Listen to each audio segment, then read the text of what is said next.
Hindi namatay ang asawa mo. Napatigil si Lorenzo Rivas habang umaalingaw-ngaw sa likod niya ang mga salitang iyon. Banayad ang tinig, halos inosente pero tumagos sa tunog ng tuloy-tuloy na ulan sa hardin ng alaala. Dahan-dahan siyang lumingon para makita kung sino ang nagsalita. Sa labas ng bilog ng mga nagluluksa, may nakatayong batang babae, mga 10 taong gulang. Payat ang katawan, nakasuot ng malaking hoodie na basang-basa na ng ulan. Mulat at matatag ang kanyang mga mata. "Anong sabi mo?" tanong ni Lorenzo, maingat ang tono. "Nakita ko siya," mahina ang sagot ng bata. "Buhay siya, hindi namatay ang asawa mo." Napatawa ng marahan ang isa sa mga assistant ni Lorenzo. "Ilayo na natin si Ginoong Rivas sa ulan." "Wag," mabilis na sagot ni Lorenzo. Lumapit pa ang bata. "Nandun ako nung lumabas siya sa tubig," patuloy niya. "Sugatan siya at natatakot. Pinilit siyang isakay sa van." Naghigpit ang ekspresyon ni Lorenzo. "Pakinggan mo, iha, nalunod ang asawa ko sa gitna ng bagyo. Hinanap siya sa baybayin ng maraming linggo, walang nakaligtas." "Pero siya'y nakaligtas," giit ng bata. "Nakita ko siya, naalala ko siya." "At paano mong nasabing siya nga iyon?" tanong ni Lorenzo habang kinrus ang mga braso. "May peklat siya," sagot ng bata. "Mahaba mula siko hanggang pulsuhan sa kaliwang braso." Ipinakita niya ito sa sarili niyang braso. Mapusyaw ang buhok niya, maiksi ang gupit at paulit-ulit niyang binabanggit ang pangalan mo. May naramdaman si Lorenzo sa loob niya. May ganong peklat si Elena. Nakuha niya iyon noong nasa kolehiyo pa sa isang aksidente habang may protesta. Halos hindi na niya iyon binabanggit. At ang buhok, matapos ang gamutan para sa kanser, pinili niyang panatilihing maiksi ito, matapang tulad ng kanyang pagkatao. Pero pinilit pa rin ni Lorenzo na huwag maniwala. "Hindi pwedeng totoo yan." "Totoo yan," mariing sabi ng bata. "Hindi siya pinalaya. May lalaking may peking braso, parang gawa sa plastik. Siya ang namuno. Siya ang nag-utos na hulihin siya." "Nakita ko ang lahat." Napatitig si Lorenzo sa kanya, pigil ang paghinga. "Anong itsura ng lalaking iyon?" "Matangkad, maputi, may kulay abong balbas, nakamahabang coat, parang sundalo kung mag-utos." Sabi niya, ilipat agad ang babae bago may makakita. Nanginginig ang tinig ng bata, hindi dahil sa takot, kundi sa pagmamadali. "Nakita niya ako, ang asawa mo," tumingin siya sa akin ng diretso. Puno ng takot ang mga mata niya, pero parang humihingi rin siya ng tulong. Nabura ang paningin ni Lorenzo. Ulan ba iyon o luha? Hindi na niya alam. Gusto niyang sumigaw, sabihing itigil na ito. Pero sa kaibuturan niya, may matagal nang nilibing na bagay na unti-unting bumubuhay muli.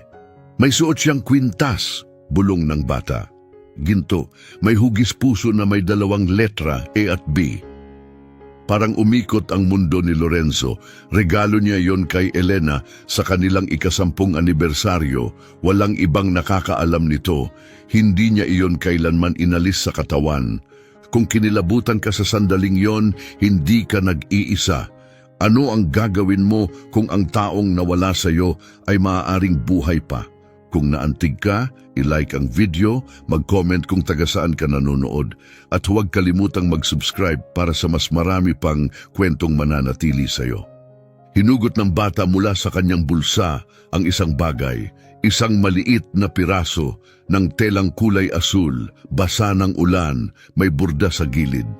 Luma na ito at unti-unti nang nagkakalaspag, pero malinaw pa ring mababasa ang pangalan na nakaburda sa gintong sinulid, Elena. Lumapit si Lorenzo, mababa ang tinig. "Saan mo ito nakuha?" "Malapit sa lumang pabrika," sagot ng bata. "Doon sila huminto. Nagtago ako sa likod ng bakod." Tahimik ang sumunod. Dahan-dahang umihip ang hangin sa hardin, pinapagalaw ang mga talulot na iniwan niya sa alaala. Ang mga tao sa paligid, mga nagluluksa, payong, mga aide, tila naglaho sa ulap ng ambon. "Anong pangalan mo?" mahina niyang tanong. "Julia." "At bakit mo sinasabi ito ngayon lang?" Kasi wala nang ibang nakinig, sagot ni Julia. Sinubukan ko. Minsan nga sinabi ko pa sa pulis. Sabi niya nagsisinungaling daw ako, gumagawa lang ng kwento. Matatag ang boses ni Julia pero may kirot sa ilalim nito. Pero totoo yon, nakita ko lahat. Hindi agad sumagot si Lorenzo. Tinitigan lang niya si Julia. May kung anong malinaw sa mukha ng bata, masyadong totoo para baliwalain. Hindi siya lito, hindi siya nagbibiro. Ikinukwento lang niya ang alam niya. At masakit yon. Sa likuran nila may aide na pabulong na nagsabi tungkol sa mga paparating na reporter. Hindi gumalaw si Lorenzo. Nakatingin lang siya sa tela sa kanyang palad. Kumikislap ang gintong burda sa ilalim ng madilim na liwanag. At biglang bumalik ang mga alaala, ang halakhak ni Elena sa tabing dagat, ang mga umagang magkasama sila habang bumabagyo, at ang paraan ng pagtatakip niya ng peklat gamit ang mahahabang manggas tuwing tag-init. Mahinang bulong ang lumabas sa labi ni Lorenzo. Totoo ang sinasabi mo. Tumango si Julia, marahan. Oo, totoo. Mabilis na bumaling si Lorenzo. Ihanda ang sasakyan. Sir, ngayon. Ilang minuto lang ang lumipas, dumating ang isang itim na kotse. Binuksan ni Lorenzo ang pinto at tumingin kay Julia. Sumakay ka, nag-alinlangan ang bata. Totoo ba to? Kung totoo ang sinasabi mo, sagot niya, hindi ko kayang harapin ito mag-isa. Sumakay si Julia habang papaalis ang kotse mula sa hardin. Sa di kalayuan ay may lalaking nakasuot ng abong coat. Ibinaba niya ang binoculars, pinindot ang isang nakatagong device at bumulong sa maliit na earpiece. Nagkita na sila, simulan ang ikalawang yugto. Sa loob ng sasakyan, mabigat ang katahimikan. Hinawakan ni Lorenzo ang panyo na para bang maaari itong mawala. Sa unang pagkakataon sa matagal na panahon, nakaramdam siyang muli ng pag-asa at iyon ang higit na kinatakutan niya. Mainit ang loob ng sasakyan pero malamig ang katahimikan sa pagitan nila.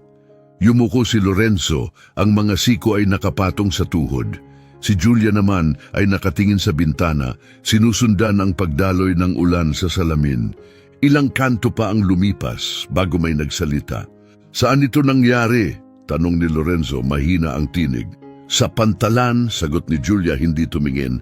Sa likod ng lumang pabrika sa Pier 14, may sirang bahagi sa bakod, doon ako madalas magtago.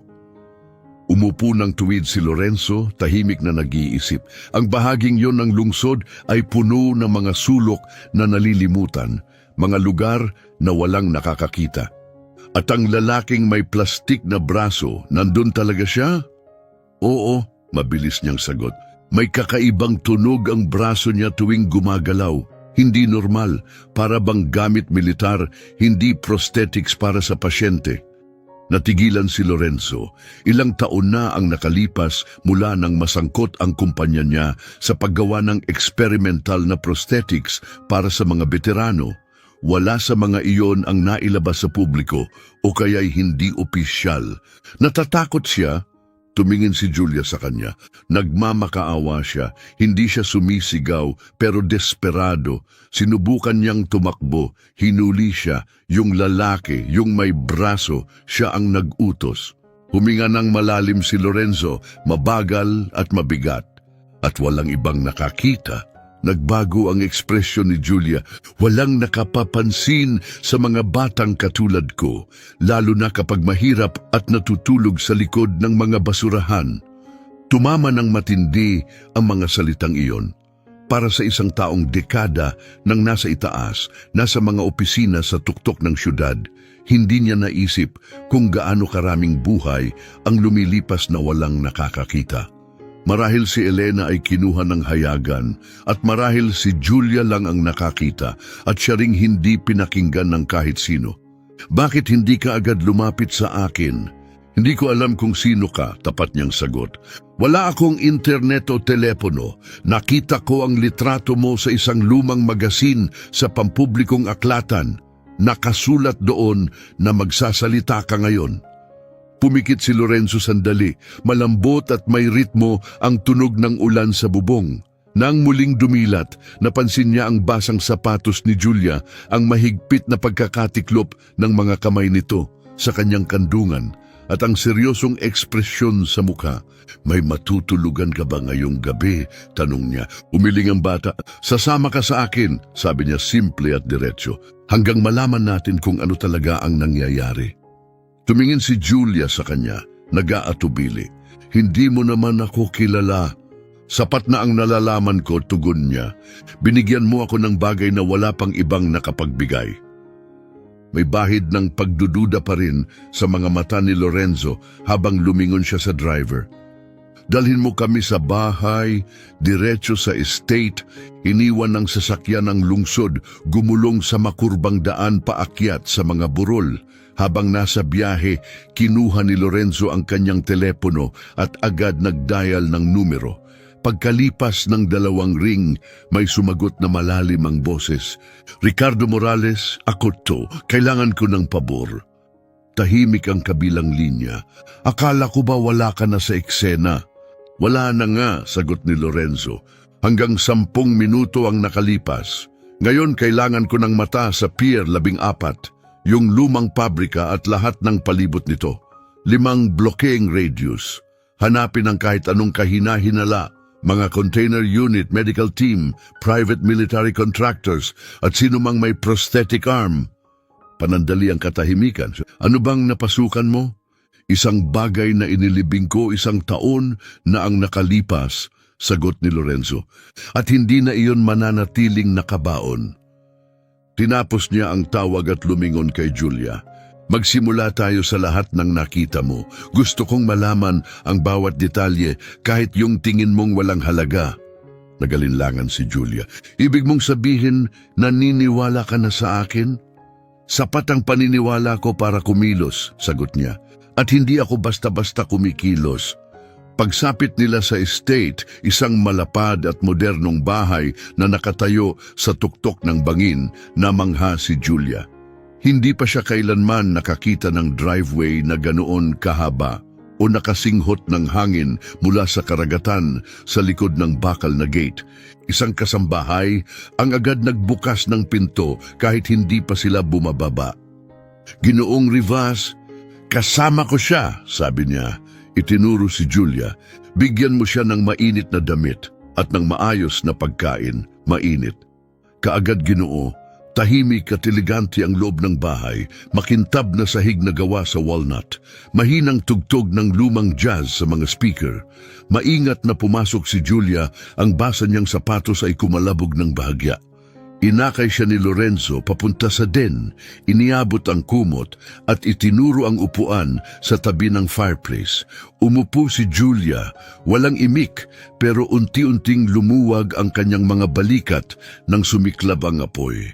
Ilang sandali pa, dumating na ang hapunan. Grilled cheese sandwich, mainit na sopas ng kamatis at hiniwang mansanas na inayos na parang pang-commercial. Tinitigan muna ito ni Julia na parang panaginip bago niya dahan-dahang dinampot ang sandwich. Matagal na akong hindi nakakain ng pagkain na hindi galing sa basurahan, mahina niyang bulong. Umupo si Lorenzo sa tapat niya, tahimik na pinapanood siya. Paano ang eskwela mo? Tanong niya. Minsan lang ako pumapasok kapag pinipilit kami sa mga shelter. Yumuko si Lorenzo. Paano kung sabihin ko sa'yo na kung makatulong ang kwento mo para mahanap ko ang asawa ko, hindi mo na kailangang matulog sa lansangan muli? Tumingala si Julia, may pag-aalinlangan. Totoo ba yan? Hindi ako nangangako ng hindi ko kayang panindigan, sagot niya.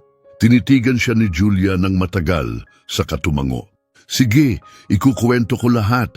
At ginawa nga niya, inilarawan niya ng detalyado ang gabing iyon, ang van na dumating malapit sa pantalan, ang mga lalaking nakaitim na pilit isinakay ang babae sa likod, ang sandaling may nahulog ang isa sa kanila, isang maliit at kakaibang bagay, parang device siguro. Itinago niya ito. May mga simbolo iyon na hindi niya maintindihan. Pinakinggan ni Lorenzo ang bawat salita, bawat paghinga, bawat sulyap. Hindi nanginig ang tinig ni Julia ni minsan. Kinagabihan, nakatulog si Julia, nakabaluktot sa leather na sopa, balot ng maiinit na kumot. Sa kanyang opisina, naupo si Lorenzo sa ilalim ng mahinang ilaw, hawak ang telepono sa tainga. Ricardo Morales? May kilos na tayo, sabi ni Ricardo Morales. May mga truck na walang marka sa tabi ng pabrika.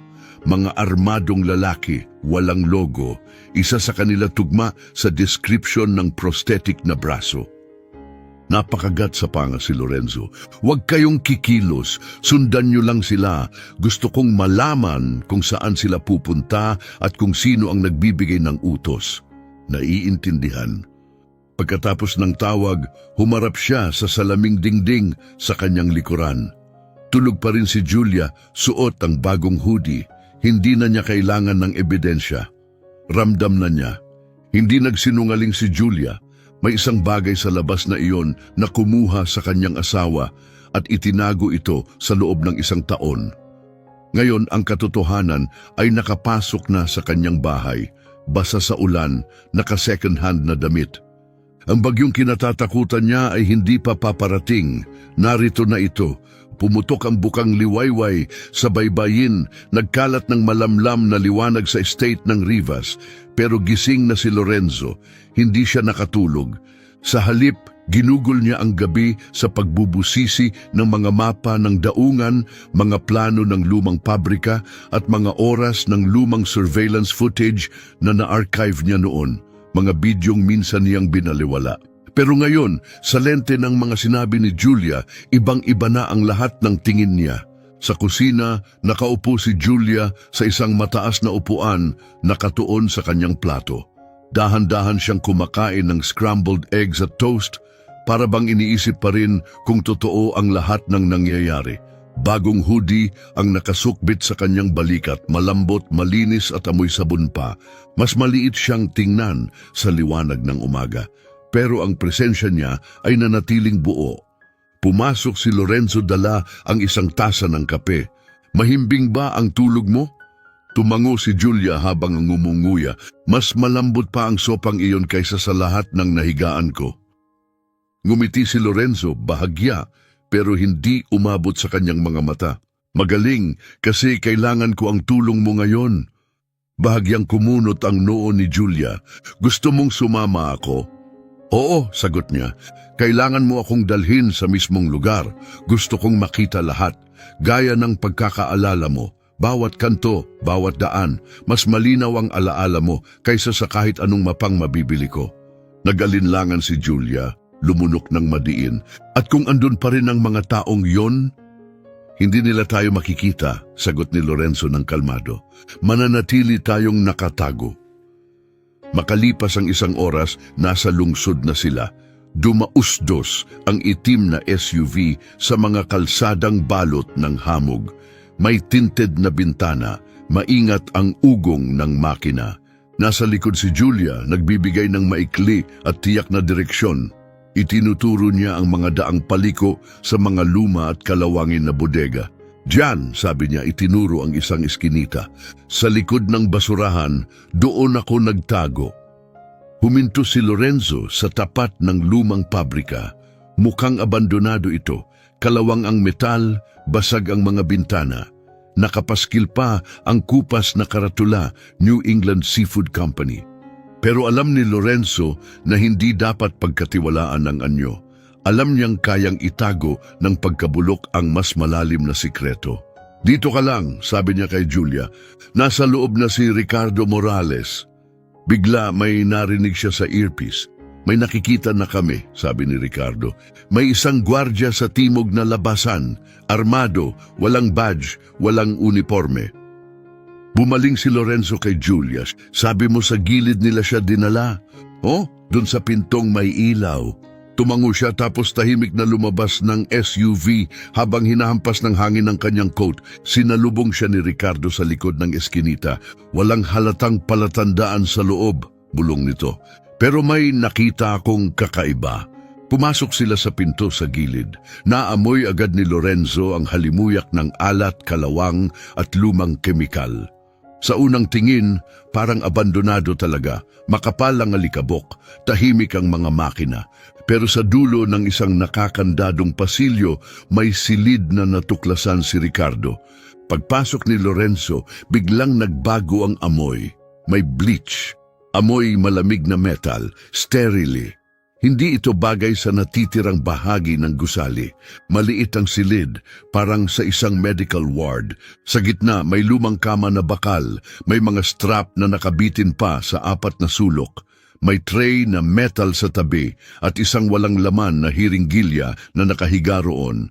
Napahinto ang hininga ni Lorenzo at doon niya ito nakita, bahagyang nakasugat sa semento sa dingding sa tabi ng kama. 2 letra, A.R.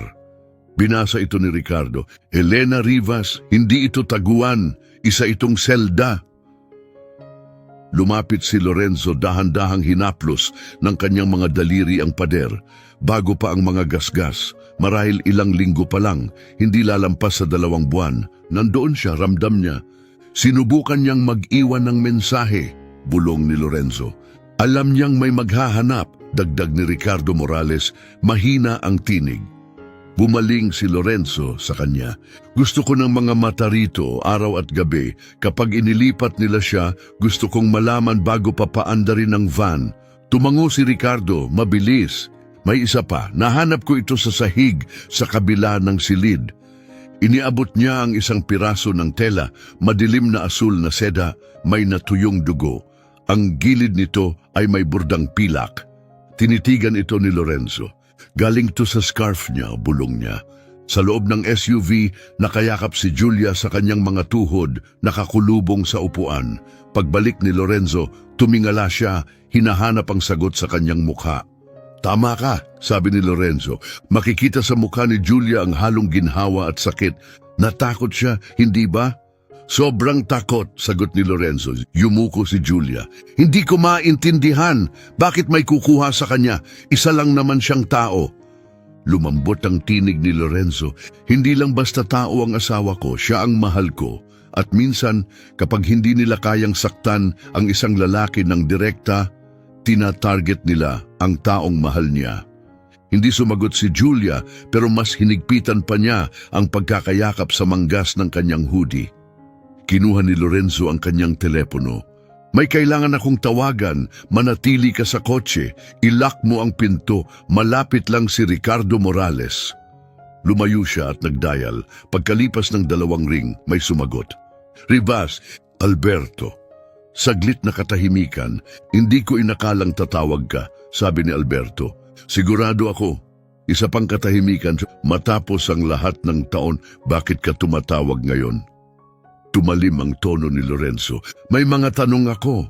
Tungkol kay Elena, tungkol sa bayad, tungkol sa kung bakit biglang naglaho ang mga dokumento pagkaraan ng pagkawala niya. Lorenzo, baka kailangan mo lang magpahinga. Ang pagdadalamhati. Wag! Putol ni Lorenzo, matigas ang tinig. Sagutin mo lang ako. Kilala mo ba ang lalaking may artipisyal na braso na dating humahawak ng off-the-record na security transport? Hindi agad sumagot si Alberto. Anino lang ang hinahabol mo, Lorenzo? Hindi, sagot ni Lorenzo. Mga bakas ang sinusundan ko. Pinutol niya ang tawag. Sa loob ng SUV, tumingin si Julia sa kanya nang hindi nagsasalita. Nababahala na sila, mahina niyang sabi. Hindi laging maganda yan, bulong ni Julia. Ang takot, minsan nagpapagawa ng mga bagay na mapanganib. Tumango si Lorenzo, mabagal. Ganon din ang katotohanan.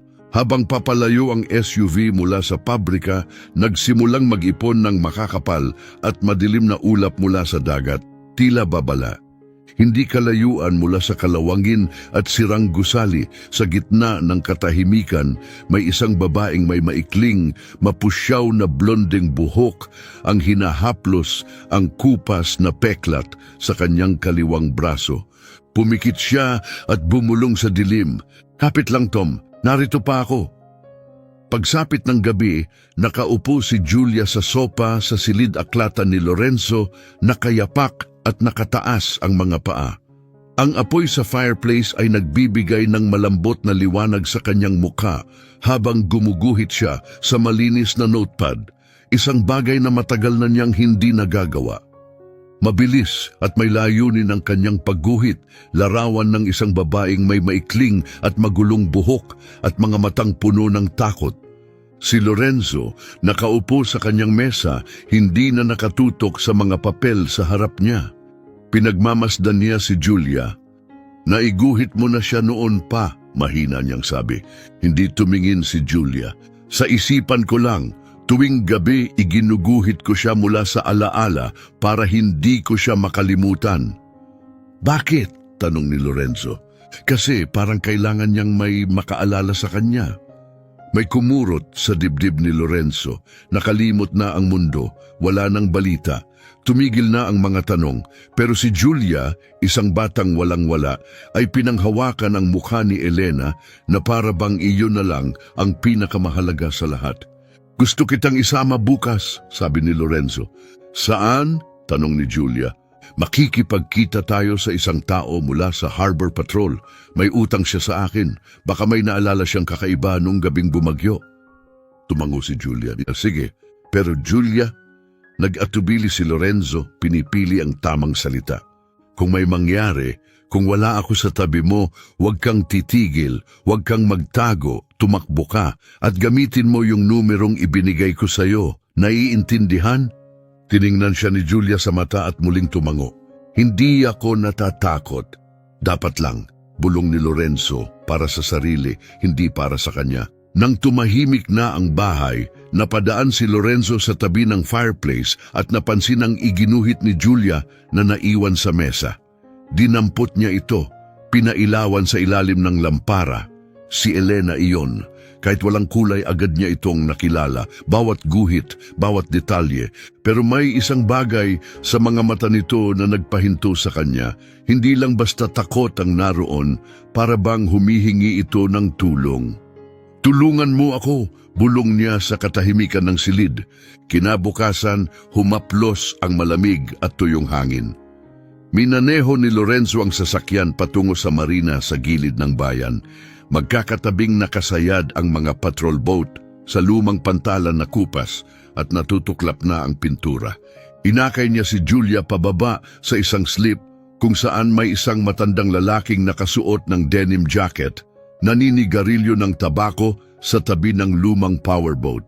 Rivas, bati ng lalaki, paus ang boses na parang buhangin. Ray, sagot ni Lorenzo, iniabot ang kamay. Salamat sa pagpunta. Bahagyang tumingin si Ray kay Julia, may pag-iingat sa mga mata. Anak mo ba siya? Saksi siya, sagot ni Lorenzo. Humithit muli si Ray ng tabako. Sabi mo, tungkol ito kay Elena, akala ko'y natanggap mo na. Oh, sagot ni Lorenzo, pero hindi siya talaga nawala. Napisil ni Ray ang mga mata, sinusubukang unawain. Anong ibig mong sabihin? Tahimik na tumango si Lorenzo kay Julia. Lumapit siya. Nakita ko siyang iniahon mula sa dagat, mahinahong sabi ni Julia. Nakita ko kung saan siya dinala. Nanlaki ang mga mata ni Ray, hindi dahil sa pagdududa, kundi sa pagkabigla. Tumingin siya kay Lorenzo, tapos muling tumingin sa bata. Nung gabing yon, may nasagap kaming signal, emergency beacon, walang registration, na i-record namin. Pero hindi nagtagal, may tumawag mula sa homeland, pinapabura ang lahat. Sabi, training exercise lang daw. Naniningkit ang mga mata ni Lorenzo. Saan nanggaling ang signal? Pumasok si Ray sa bangka at binuksan ang isang drawer. Kinuha niya ang isang laminated na mapa at inikot ang isang bahagi sa dagat.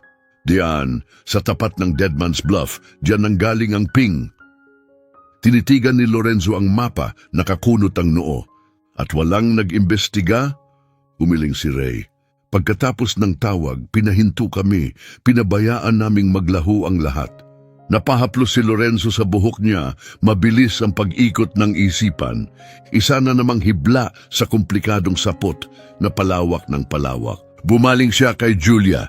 May narinig ka bang mga helicopter nung gabing yon? Umiling si Julia. Hindi, makina lang, parang mga truck o van. Iniabot ni Ray ang mapa. Susundan mo siya? Oo, sagot ni Lorenzo. Tumango si Ray ng mabagal. Mag-ingat ka. Kung ganito kabilis silang kumilos para takpan ang bakas nila, hindi sila titigil sa pagbabanta. Madalas ang mga nagtatanong, bigla na lang nawawala. Tahimik ang biyahe pa uwi. Sinusundan ni Julia ng daliri ang gilid ng mapa, hindi inaalis ang tingin sa bahaging binilugan ni Ray. Sa tingin mo, inaasahan nilang mabubuhay siya? Mahina niyang tanong. Sa palagay ko, inaasahan nilang hindi siya makakaligtas, sagot ni Lorenzo. At nang mabuhay siya, kumilos agad sila para mapatagal ang kanyang pagkawala. Pero bakit siya? Tanong muli ni Julia. Asawa mo lang naman siya. Nag-atubili si Lorenzo bago sumagot. Higit pa siya roon, si Elena ay malapit ng ilantad ang isang kaso, isa na maglalabas ng pangalan ng ilang malalaking CEO ng shipping na sangkot sa money laundering at human trafficking. Hawak niya ang mga dokumento, malapit na siya. Tinitigan siya ni Julia. Ibig sabihin, hindi naman talaga ikaw ang pagkay nila? Hindi, sagot ni Lorenzo. Hindi ako ang target. Gusto nilang patahimikin siya. Napaupo si Julia, tila gulat pa rin. Gusto nilang burahin siya.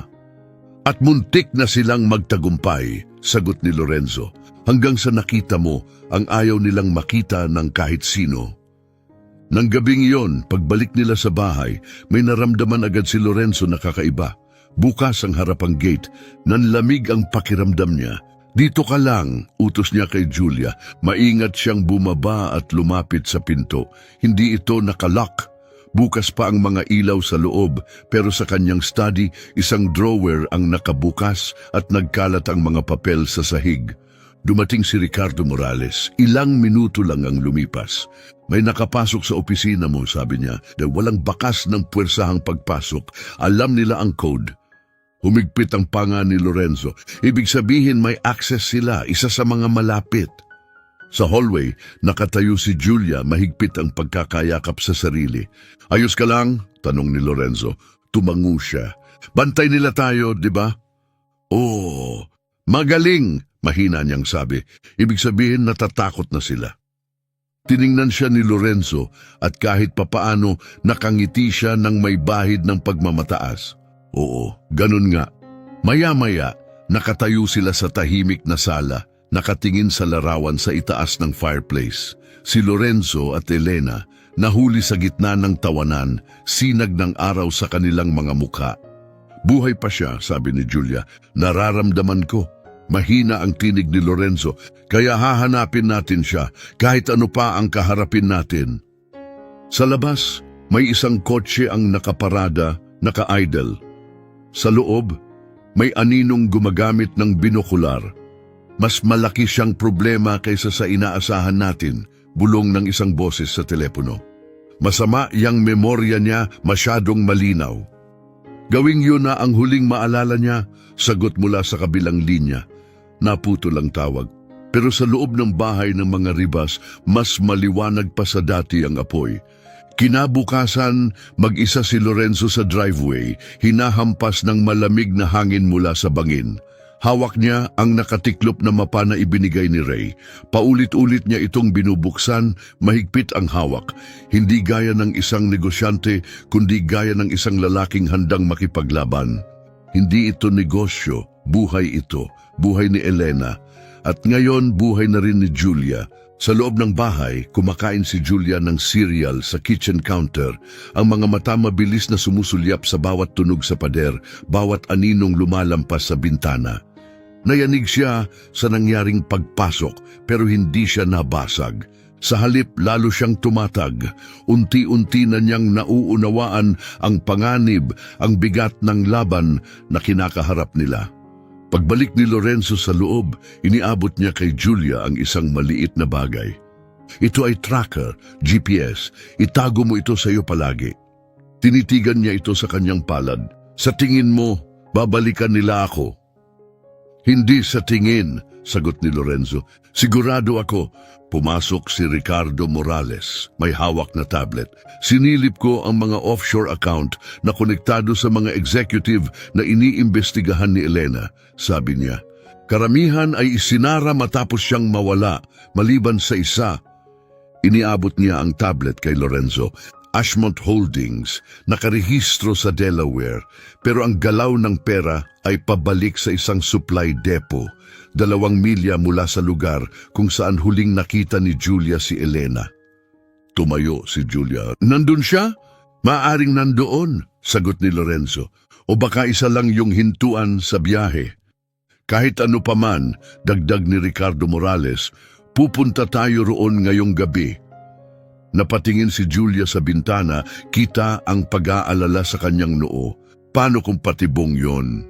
Kung ganon, sagot ni Lorenzo, tayo ang unang papasok at tayo ang magtatakda ng laban.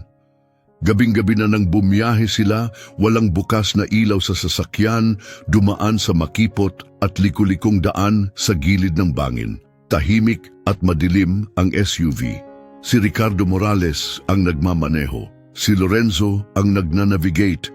Nasa gitnang upuan si Julia, mahigpit ang hawak sa tablet na para bang iyon ang buhay niya. Mula sa malayo, tila patay ang pasilidad, isang tahimik na metal box sa gilid ng dagat. Walang pangalan, walang ilaw, walang galaw, pero alam nilang may nagkukubli. Gamit ang high-powered binoculars, nakita ni Lorenzo ang kinatatakutan, pero inaasahan, may gumagalaw. 2 lalaki ang nakatayo malapit sa gilid ng pasukan. Ang sigarilyo nila ay nagniningning sa dilim. Isa pa ang paikot-ikot sa loading dock. Naka-civilian na kasuotan pero ang tindig, galaw at pagkamapagmatsyag ay nagsisigaw ng military training. Ipinarada nila ang sasakyan kalahating milya ang layo at naglakad na lang, nananatili sa dilim. Si Julia, nakasuot ng itim na hoodie at gloves, ay tahimik na sumusunod, hindi nalilikha ng kahit anong tunog. Itinaas ni Ricardo Morales ang kamay, hudyat na huminto sila. 3 heat signature sa loob, bulong niya. Isa hindi gumagalaw, posibleng nakatali. Mabilis ang tibok ng puso ni Lorenzo. Siya ba yun? Hindi pa sigurado. Umikot sila sa likod kung saan may kalawanging vent na nagbigay daan sa ilalim ng gusali. Binuksan ito ni Ricardo Morales. Isa-isa silang pumasok. Makapal ang hangin sa loob, amoy bakal at alat ng dagat. Masikip ang lagusan. Si Julia ang nauuna, maliit, mabilis, tahimik. Sa dulo ng duct, inilabas ni Ricardo ang manipis na camera wire at ipinasok sa maliit na siwang. Anong nakikita mo? Mahina ang tanong ni Lorenzo. Lumapit si Ricardo Morales, isang lalaking nakatayo, may braso na mekanikal, siya yon. Biglang humugot ng hininga si Julia. Siya yon, siya ang naaalala ko. Tumango si Ricardo. Isa pang lalaki sa likod, binabantayan ng babae, blonde, nakatali sa upuan. Napakurap si Lorenzo, parang umikot ang mundo niya. Naririnig niya ang tibok ng puso niya sa tenga. Pasok tayo agad, sabi ni Ricardo. Walang sablay, walang ingay. Lumabas sila sa vent, nanatili sa mga anino. Mabilis silang gumalaw, mga aninong sumisingit sa pagitan ng mga crates at haliging bakal. Pagdating ng tamang sandali, umatake sila. Tinumba ni Ricardo Morales ang gwardya malapit sa labasan. 2 mahinang putok mula sa silencer at bumagsak ang lalaki. Tumakbo si Lorenzo papunta sa babae, hinila ang tape sa kanyang bibig. Elena, ako to, narito na ako. Iniyuko ni Elena ang ulo pero tumingin siya sa kanya. Tom? Mahina niyang bulong. Napako si Lorenzo nang marinig yon. Tom, may nagturo sa kanya, nakalimutan siya. Niakap niya ito ng mahigpit. Hawak na kita ngayon, ligtas ka na. Pero bigla, click, tunog ng baril na inihahanda. Mabilis na bumaling si Lorenzo. Nakatayo sa may pintuan, ang lalaking may prosthetic na mga braso, may dugong tumutulo mula sa ilong. Tanda ng tama mula kay Ricardo Morales. Nakatutok sa kanila ang baril. Wala kang ideya kung anong pinapasok mo, anas ng lalaki. Alam ko ng eksakto kung anong ginagawa ko, sagot ni Lorenzo. Inilalagay ang sarili sa harap ni Elena para protektahan siya. Ngumisi ang lalaki. May hawak siyang ebidensya, mga pangalan. Binayaran nila ako para ipalayo siya. Pero ayaw niyang mamatay. Dapat hinayaan mo na lang ang dagat na ang kumitil sa kanya. Lumapit ng isang hakbang si Lorenzo. Ilagay mo ang baril sa lupa. Pero bago pa siya makakilos, may isa pang boses na lumitaw mula sa anino. Ikaw muna. Lumabas si Julia sa liwanag, parehong kamay nakahawak sa isang mabigat na flashlight para bang armas ito. Hindi man ito baril, pero sa mga kamay niya parang ganun na rin. Nasingkit ang mga mata ng lalaki. Ikaw na naman, isa ka lang batang hangal. Kung ganon, bakit takot ka sa akin? Balik ni Julia.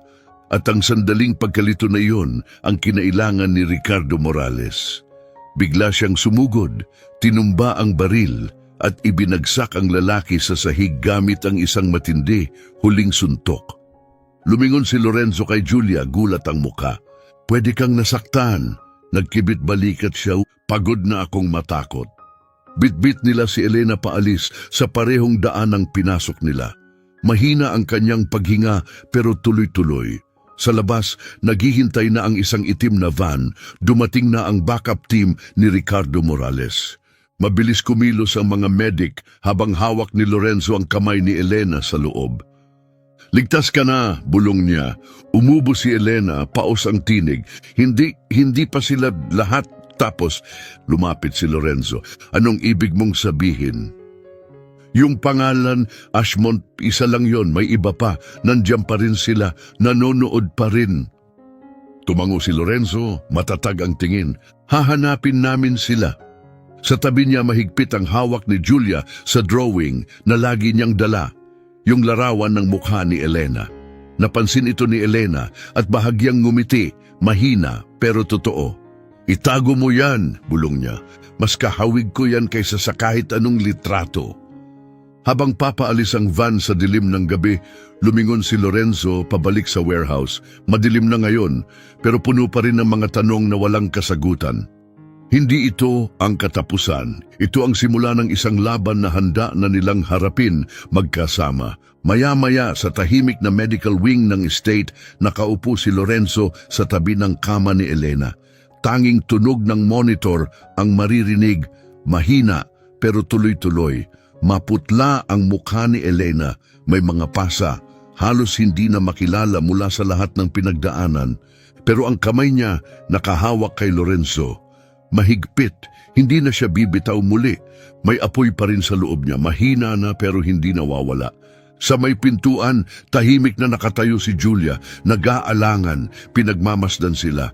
Maingat na iginalaw ni Lorenzo ang kamay para anyayahan siya papasok. Gusto kanyang makita, sabi niya. Dahan-dahang pumasok si Julia sa silid. Lumingon si Elena sa kanya at sa kabila ng matinding pagod, lumitaw ang isang bahagyang ngiti, puno ng pasasalamat at init. Yung bata, bulong ni Elena. Julia ang pangalan niya, mahinang sagot ni Lorenzo. Tumango si Elena. Salamat, Julia. Nakita kita nung gabing iyon. Hindi ka tumingin sa ibang direksyon.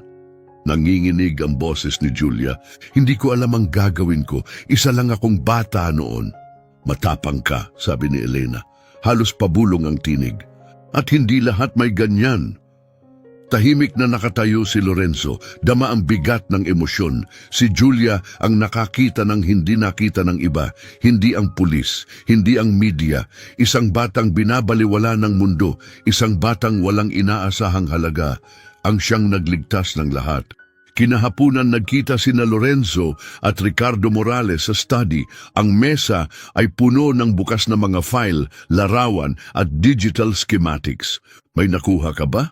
Tanong ni Lorenzo. Tinapik ni Ricardo ang tablet.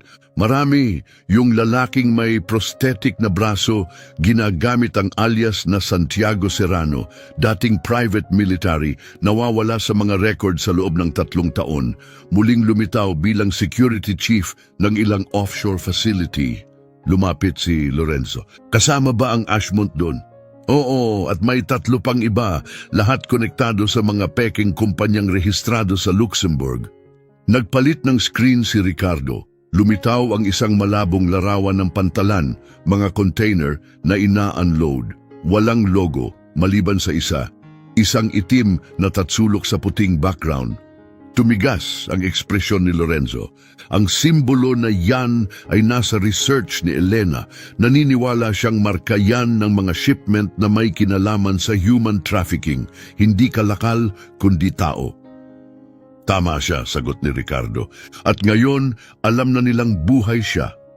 Huminga ng malalim si Lorenzo, kaya kailangang kumilos tayo bago sila muling magsikalat. Tumango si Ricardo. May satellite coverage ako. May isang site na aktibo pa, Gulf Coast. Gitna ng kawalan pero hindi invisible. Magaling, sagot ni Lorenzo. Tutumbukin natin ngayong gabi. Sa kabilang bahagi ng estate, nakatayo si Julia sa labas ng silid ni Elena, nakatitig sa litrato sa dingding. Si Lorenzo at Elena nakangiti sa ilalim ng araw, pero may ibang bagay sa mga mata ni Elena ngayon. Dati bukas, ngayon ay may anino ng takot. Tumawag si Elena, mahina pero matatag. Halika, iha. Tahimik na pumasok si Julia, bahagyang umangat si Elena, maputla ngunit gising ang kamalayan. Babalik sila, sabi niya. Alam mo yun, hindi ba? Tumango si Julia. Sinubukan na nila. Hinawakan ni Elena ang kanyang kamay. Hindi lang ako ang usapan dito, nakita ka nila, kaya banta ka na rin sa kanila. Yumuko si Julia. Di hayaan silang dumating. Hindi na ako natatakot. Ngumiti si Elena, mahina pero mayabang, kaya nga sila natatakot sa'yo. Sa ibaba, abalang-abala si Lorenzo sa pag-iimpake. Satellite phone, encrypted drives, baril at mga ekstrang magazine. Matalas ang isip niya pero mabigat ang puso. Nasa bahay na si Elena pero nagbago na ang direksyon ng laban. Hindi pa tapos ang panganib, nag-iba lang ng anyo. Pagsapit ng gabi, nasa biyahe na ang team, lumilipad patungong Louisiana. Target, isang lumat na kalimutang pasilidad sa gitna ng bayou. Dati itong weather station pero matagal nang ibinenta. Ngayon ay pag-aari ng Shell Company na walang malinaw na gamit, walang kalsada, tanging mga latian at katahimikan. Naglanding sila sa helicopter, 2 milya ang layo, saka lumipat sa isang flat-bottomed boat na tahimik na lumusot patungo sa aninong gusali. 2 kulay abo na tore, isang nabubulok na pantalan, walang bantay sa paningin, pero alam ni Lorenzo na hindi dapat magpakakampante. Sa loob ng bangka, sinuri ni Ricardo Morales ang kanyang armas. Walang pagkakamali ngayong gabi. Tumango si Lorenzo. Kunin natin ang files at umalis agad.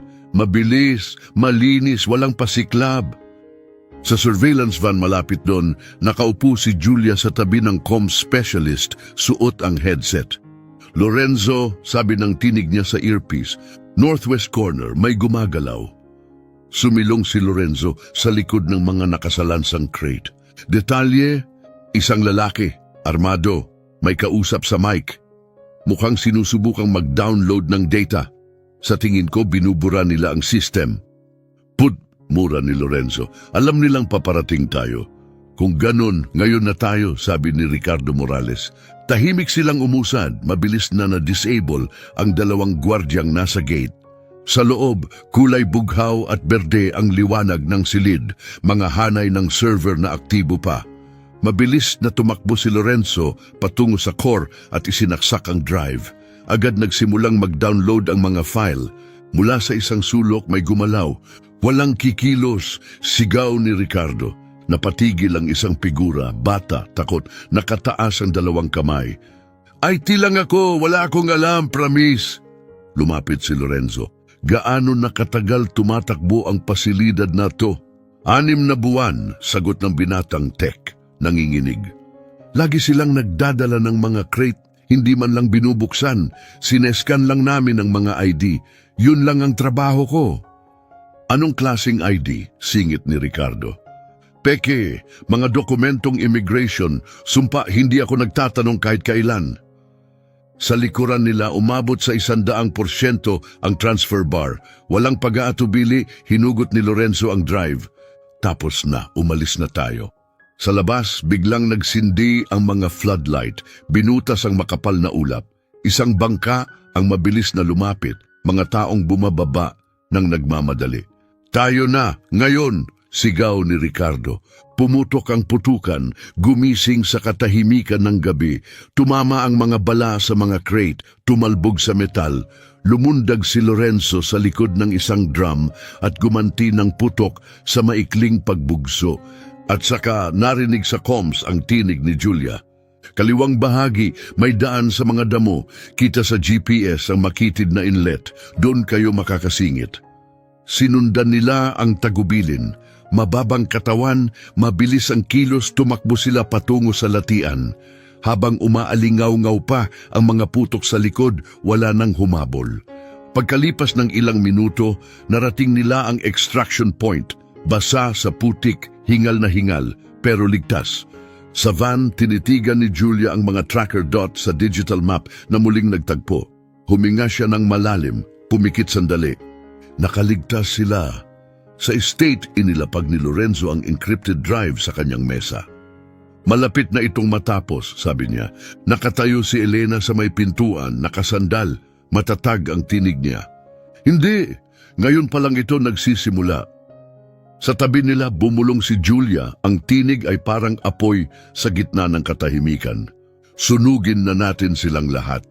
3:14 ng madaling araw, na-decrypt ang file.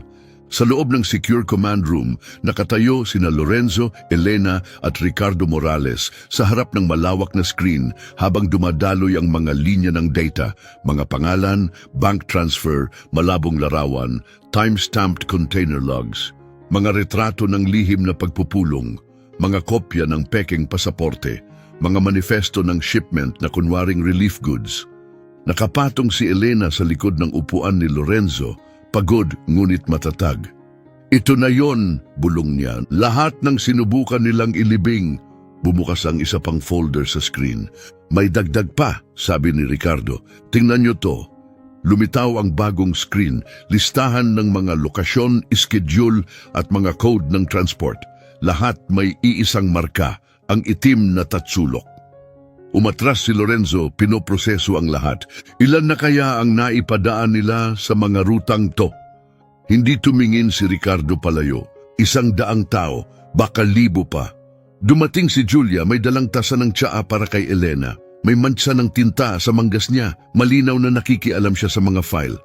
May nakita ako, sabi niya. Isa sa mga pangalan sa listahan, Camila Ortega, nawawala simula noong nakaraang taon habang nagre-report tungkol sa corruption sa Honduras. Napatigil si Elena. Kilala ko siya, minsan siyang lumapit sa akin. Sabi niya may hawak siyang malaki, tapos nawala na lang. Lumingon si Lorenzo kay Ricardo Morales. Maaari ba natin siyang matrace? Siguro. Ayon sa file, huli siyang nakita malapit sa isang offshore outpost sa labas ng Miami.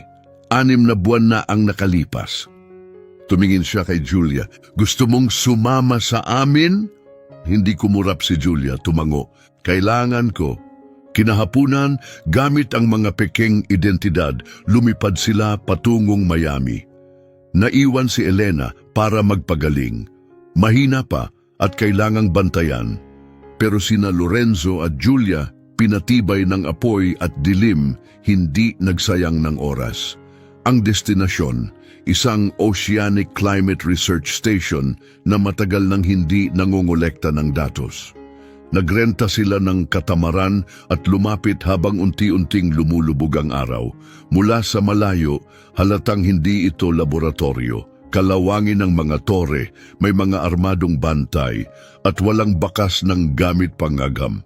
Inangkla nila ang bangka sa malayo at lumangoy papasok, tahimik sa ilalim ng tubig. Gumalaw si Julia sa dagat na parang likas na bahagi siya nito, mabilis, swabe, hindi napapansin. Sa loob, malamig at steril ang tunog sa mga pasilyo, amoy bakal at amag. Nakahanda ang baril ni Lorenzo, mabilis ang tibok ng puso. Nauna si Julia gamit ang access card na ninakaw nila mula sa nakaraang misyon. Gumana ito. Sa gitna ng pasilidad, natagpuan nila ang bagay na hindi nila inasahang makita, isang bakal na hawla. Sa loob, 8 taong nagkukubli sa likod ng rehas. Isang babae ang lumapit nang bumukas ang pinto. Sunog ang mukha sa pagod, gusot ang buhok, pero ang mga mata niya ay naglalagablab. Camila Ortega? Tanong ni Lorenzo. Tumango siya, pausang tinig pero matatag. Ang tagal niyo. Tinulungan siyang makalabas ni Julia habang sina Ricardo Morales at Lorenzo ang sumasalo sa likuran. Pero bigla, mga sirena, umugong ang alarm system. Nagpalit ang mga ilaw mula puti tungong pula. Alam na nilang nandito tayo, sigaw ni Ricardo. Tumakbo sila sa pasilyo, dumaan sa maintenance shaft, patungo sa subdeck sa ilalim ng platform. Mahigpit ang hawak ni Julia kay Camila, inakay siya habang nagkakagulo. Umaalo ng putok ng baril sa likod nila, tumatalbog sa mga dingding pero hindi bumagal si Julia. Gumalaw siya na parang kabisado ang bawat sulok ng lugar. Sa dock, naghihintay ang escape boat, nakaandar na ang makina, patay ang ilaw. Pagkatalon nila sa loob, humarap si Ricardo Morales at itinapon ang isang maliit na itim na device sa likuran. Pabaon, aniya, ilang segundo lang at sumabog ang silanganing bahagi ng compound, nagliyab sa kalangitan. Umalon ang apoy sa ibabaw ng dagat. Wala nang sikreto, wala nang pagtatago. Sa safe house, nakaupo si Camila sa isang simpleng mesa, umiinom ng tubig na parang alak. Nanginginig ang mga kamay niya, pero hindi ang tinig. Gusto mong pabagsakin sila? Tanong niya kay Lorenzo. Kung ganon, kunin mo to. Inislide niya sa mesa ang isang flash drive. Lahat ng nakalap ko bago nila ako naabutan. Mga pangalan, lokasyon, mga rutang, ginagamit nila para ilipat ang mga tao na parang kargamento. Kapag napunta ito sa tamang kamay, wala na silang mapupuntahan. Tumingin si Julia sa kanya mula sa kabilang dulo ng mesa. Bakit hindi mo ito ibinigay noon pa? Lumambot ang mga mata ni Camila. Wala akong mapagkatiwalaan, pero ang batang yan, tiningnan niya ako gaya ng pagtingin ni Elena na parang mahalaga pa rin ako. Kinuha ni Lorenzo ang drive at isinilid ito sa secure pouch. Dito ka muna, poprotektahan ka namin. Umiling si Camila. Hindi na ako magtatago, gusto kong lumabas. Gusto kong makita nila ang mukha ko at malaman nilang nakaligtas ako. Tinitigan siya ni Lorenzo at tumango. Sisiguraduhin naming maririnig ka ng buong mundo. Kinabukasan, nagbago ang mundo. Si Camila Ortega, akala ng lahat ay patay na sa loob ng mahigit 1 taon, lumantad ng live sa pambansang telebisyon. Pinangalanan niya ang mga sangkot, inilahad ang mga ginawa nila, ang takot, ang karahasan, ang mga kasinungalingan, at nakinig ang mundo. Pagsapit ng gabi, sumiklab ang mga protesta sa malalaking syudad. Nalunod sa dami ng anonymous tips ang mga ahensya ng gobyerno. Tahimik na pinanood ni na Elena at Lorenzo ang broadcast mula sa sala. Inabot ni Elena ang kamay ni Lorenzo. Nagawa mo na.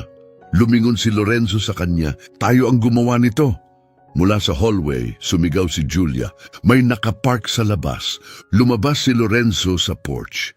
Sa kabilang panig ng kalsada, isang itim na sedan ang naka-idle. Sa loob, isang lalaking nakaitim na suit ang nakatitig pabalik mula sa windshield. Walang plaka.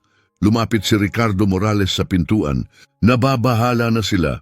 Tumango si Lorenzo. Maganda, hayaan natin silang kabahan. Kinagabihan magkasamang nakaupo sina Lorenzo at Julia sa study. Hindi mo kailangang ituloy pa ito. Alam mo yon, sabi niya, banayad ang tinig. Pero tumingin si Julia sa kanya, tahimik ang apoy sa mga mata. Kailangan ko, ngumiti si Lorenzo. Kung ganon sabay tayong lalaban. At sa kalaliman ng kagubatan sa likod ng estate, malayo sa kalsada at liwanag, may isang lihim na tore na biglang nagliwanag. Isang signal, isang babala, paparating na ang huling labanan. At sa pagkakataong ito, nakatutok ang buong mundo. 3 araw matapos ang patotoo ni Camila, nagbago ang lahat. Hindi huminto ang media, paulit-ulit ang pag-ere ng kanyang mga salita, ang kanyang mukha, ang kanyang mga peklat, ang kanyang katotohanan. Ang mga dating nagtatago, sa likod ng mga pader ng korporasyon, naging pangalan na sa bawat tahanan. Ang ilan tumakas, ang ilan natanggal, ang ilan sa wakas na aresto. Pero marami pa rin ang malaya. Sa Rivas Estate, ang katahimikan ay hindi kapayapaan. Isa itong tensyon, makapal, matalim, handang pumutok. Nasa command room sina Lorenzo at Ricardo Morales, binubusisi ang isang bagong leak na ulat mula sa loob ng Homeland Security. Kumpirmado ang kinatatakutan nila, ang Black Triangle ay hindi lang panlabas na banta. Naka-infiltrate na ito sa mismong mga ahensyang dapat ay nagpoprotekta sa bayan. Itinuro ni Ricardo ang isang kumikislap na node sa screen. Ito yon, Central Command, nagpapanggap bilang underground archive sa labas ng Phoenix. Tinitigan ito ni Lorenzo. Kapag napatumba natin yan, babagsak ang buong estruktura. Mas mahigpit pa ang seguridad niyan kaysa sa Fort Knox, babala ni Ricardo. Pumasok si Elena, mas matatag na ngayon, klaro ang tinig. Kung ganon, hindi tayo papasok ng palihim. Lalampasan natin sila. Nakaupo sa sahig si Julia, naguguhit, napatingin siya. Anong ibig sabihin yan? Tumalikod si Lorenzo sa kanya. Ibig sabihin, tapos na ang mga lihim. Wala nang operasyong tahimik. Ilalantad natin ang lahat sa liwanag gamit ang ebidensya. Kinagabihan magkatabi sina Elena at Julia, parehong nakatutok, parehong masigasig, kinukumpara ang mga file, dinedecode ang mga transaksyon, pinagdugtong-dugtong ang mga koneksyon, mga trail sa papel, mga digital footprint, mga bank account na nakatago sa likod ng peking charity. Ang itim na tatsulok paulit-ulit. Ang dating simpleng misyon ng pagsagip ay lumaki ng higit sa inaakala. Hindi na ito tungkol sa paghihiganti, isa na itong kilusan, at sila ang nangunguna. Inihahanda nila ang ebidensyang sapat para magpabagsak ng isang imperyo. Bago sumikat ang araw, tinipon ni Ricardo Morales ang team para sa huling briefing. Bukas, 6:00, tayo na. Simple lang ang plano, patuloy niya. Papasok tayo sa compound, ilalagay ang mga transmitter at sisimulan ng live stream. Walang filter, walang delay. Sa wakas, makikita ng mundo ang lahat ng pinilit nilang itago. Bumaling si Lorenzo kay Julia. Hindi ka sasama. Kailangan kong sumama, giit ni Julia. Hindi, sagot ni Lorenzo, matatag ang tinig. Ikaw ang contingency namin. Kung hindi kami makalabas, ikaw ang maglalabas ng lahat. Ikaw ang tagapag-ingat, dagdag niya. Hindi gusto ni Julia ang plano, pero naunawaan niya. Tahimik siyang tumango. Pagsapit ng bukang liwayway, gumalaw na ang operasyon. Isang pribadong eroplano ang nagbaba sa kanila 3 milya mula sa target. Doon, naghihintay ang mga armored SUV na tumawid sa nakapapasong lupain ng Arizona. Kumikislap sa init ang buhangin, mabagsik ang disyerto pero may sariling ganda. Mula sa isang mataas na batuhan, tanaw nila ang gusali, maliit, payak, nakasiksik sa gilid ng bangin. May mga bantay pero sadyang hindi kapansin-pansin. Perpekto para sa pagtatago ng madidilim na sikreto. Sinuri ni Lorenzo ang earpiece. Handa na ba ang lahat? Sumagot si Ricardo Morales. Nasa pwesto na. Ang misyon ay umusad na parang military precision. Pumasok sila sa isang lagusan ng bentilasyon. 2 gwardya ang pinatahimik ng walang ingay.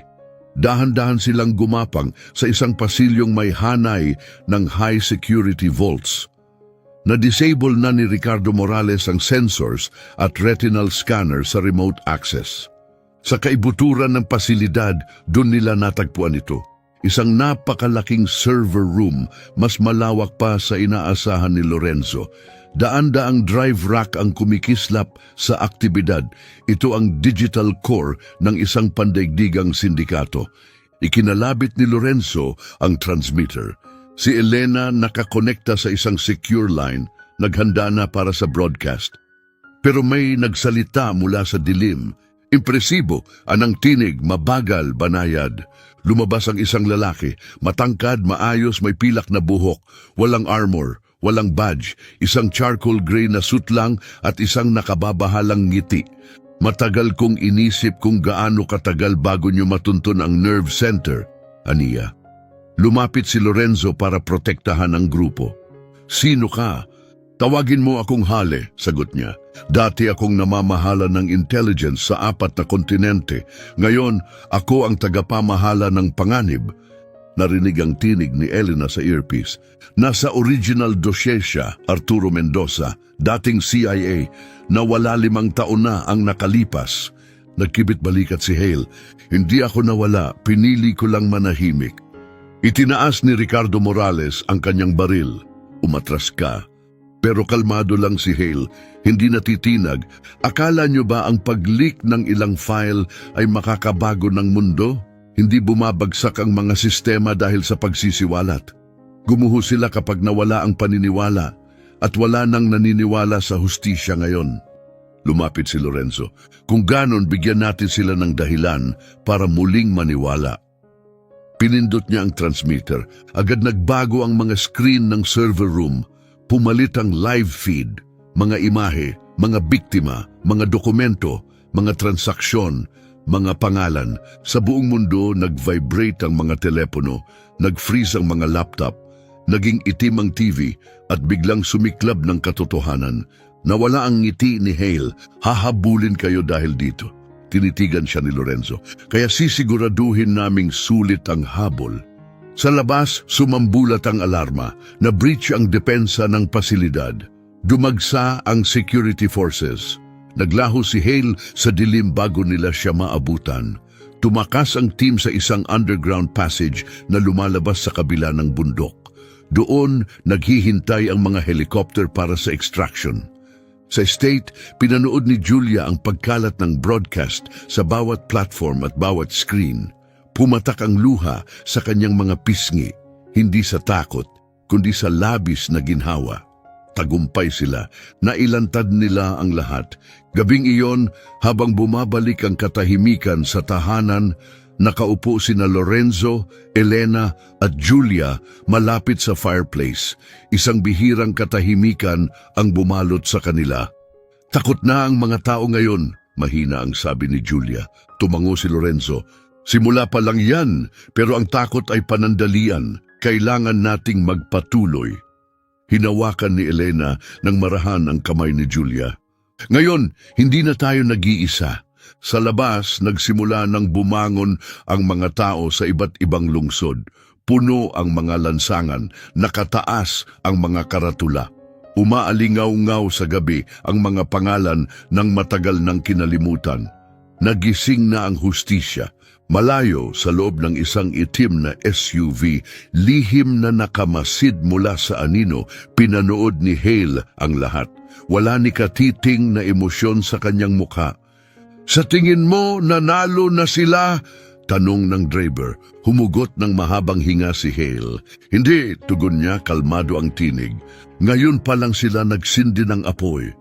Ngunit sa loob ng tahanan ng mga Rivas, sa gitna ng katapangan, katotohanan at isang pangkat na walang sinuman ang inakalang magiging mga bayani, ang apoy na iyon ay hindi nag-ugat sa takot, ito ay pag-asa.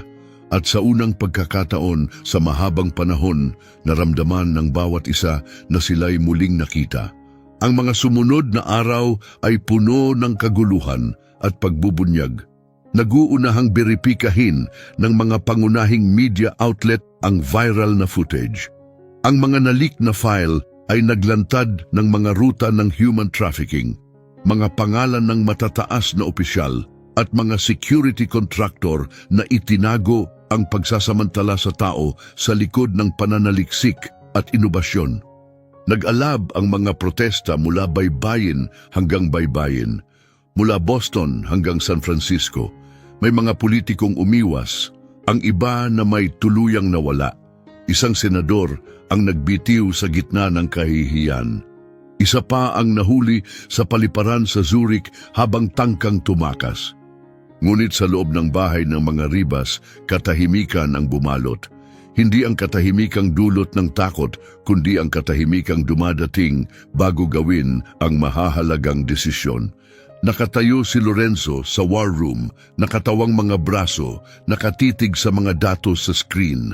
Sa kabilang panig ng silid, mahinang nakikipag-usap si Elena sa isang civil rights lawyer na naghahanda ng kasong tatawid ng mga hangganan. Sa tabi niya, abalang-abala si Julia sa laptop, nagpapalit-palit sa mga mapa, mensahe at satellite feeds na ipinadala ng mga whistleblower. May nahanap ako, sabi ni Julia, itinuro ang screen. Isang memo na nakatago sa backup file, binanggit ang Direktiba 81. Parang fallback plan, dagdag niya. Isang kautosang panglinis. Lumapit si Lorenzo. Linisin ang ano? Nag-click pa si Julia. Hindi ano, kundi sino. May listahan ito ng mga pangalan, mga taong nakaligtas, mga nagsalita. Sandaling natigilan siya. Kasama tayo. Nanigas si Elena, pinaghandaan na nila ito. Dumating si Ricardo Morales, dala ang isang selyadong sobre. May courier na naghatid, walang return address. Maingat itong binuksan ni Lorenzo. Sa loob may larawan, itim at puti ni Julia noong bata pa, nasa playground. May pulang bilog na nakapalibot sa kanya. Sa ibaba may nakalimbag na mensahe, "Eliminate the mistake." Nanlumo si Julia, nawalan ng kulay ang kanyang muka. Matagal na pala nila akong tinatarget, bulong ni Lorenzo. Anong pagkakamali? Tanong ni Elena, lumingon kay Julia. Nanginginig ang tinig ng dalagita. May nakita ako nung bata pa ako. Hindi ko pa ito naunawaan noon. Pero ngayon malinaw na. Mga lalaking naka-uniforme. Pilit nilang isinakay ang mga babae sa mga truck. Katabi ng paaralan ko ang isang luma at abandonadong pabrika. Isinumbong ko ito sa guro ko. Sinabi niyang, kalimutan ko na lang. Pinisil ni Lorenzo ang larawan. Simula noon, minanmanan ka na nila. Pero nang matagpuan mo si Elena at nagsimula kang magsalita, naging apoy ka na hindi nila mapatay. Ayokong tumakbo, bulong ni Julia. Hindi mo kailangan, sagot ni Elena. Marahang ipinatong ang kamay sa braso ng dalaga. Mananatili tayo. Nagbago ang enerhiya sa silid. Hindi na ito tungkol sa pagsisiwalat lang ng katotohanan, kundi sa paninindigan at paglaban. Kinagabihan, nagtipon sina Lorenzo, Ricardo Morales at Elena sa kanilang underground command center. Sa mga monitor, tumambad ang unos ng banta, mga mensahe sa dark web, pabuya sa ulo ng mga testigo at mga babala ukol sa marahas na pagsalakay. Pupuntahan nila tayo, sabi ni Ricardo Morales. Gagawin nilang mukhang simpleng pagnanakaw, pero ang totoo, lilinisin nila tayo. Umiling si Lorenzo. Kung tatakbo tayo, panalo sila. Hindi, maninindigan tayo. Lumingon siya kay Elena. Kontakin mo si Camila, ihanda ang ikalawang release. Kapag bumagsak tayo, bitawan niya ang lahat. Kinabukasan, naging isang kuta ang estate.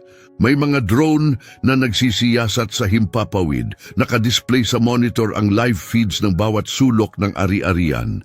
Walang patid na nagsanay si Julia kasama si Ricardo Morales. Natutong gumalaw ng walang ingay, humawak ng armas at maglaho kung kinakailangan. Hindi siya nagatubili kahit minsan.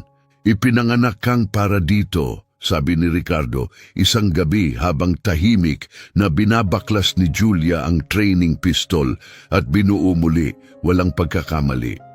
Wala akong ipinanganak para sa kahit ano, sagot ni Julia. Ako'y binura, pero ngayon nakikita ko na sila.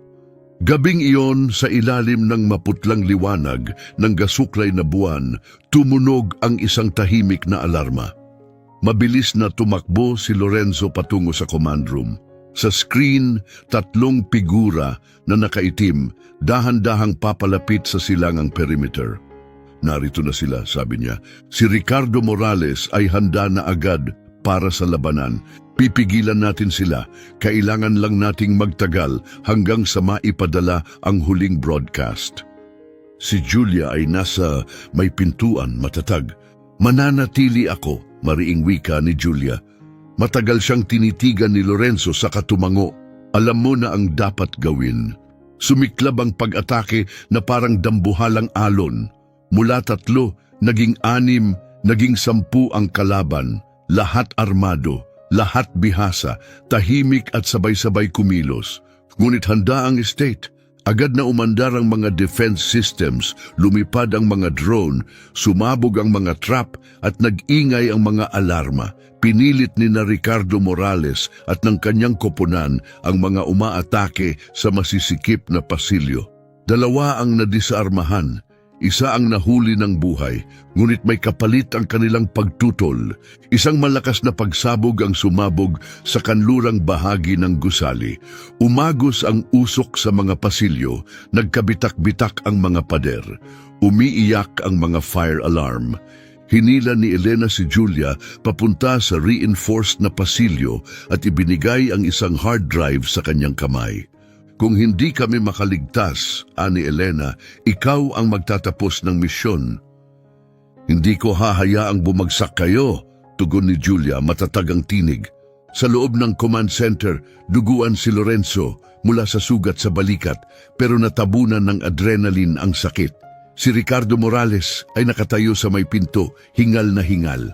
Sa isang sulok, nakaupo ang bihag, nakatali ang mga kamay. Ang kanyang mukha baluktot sa fanatikong katapatan ay ngumisi. Akala niyo ba dito na ito nagtatapos? Lumapit si Lorenzo, tumutulo ang dugo mula sa kanyang braso.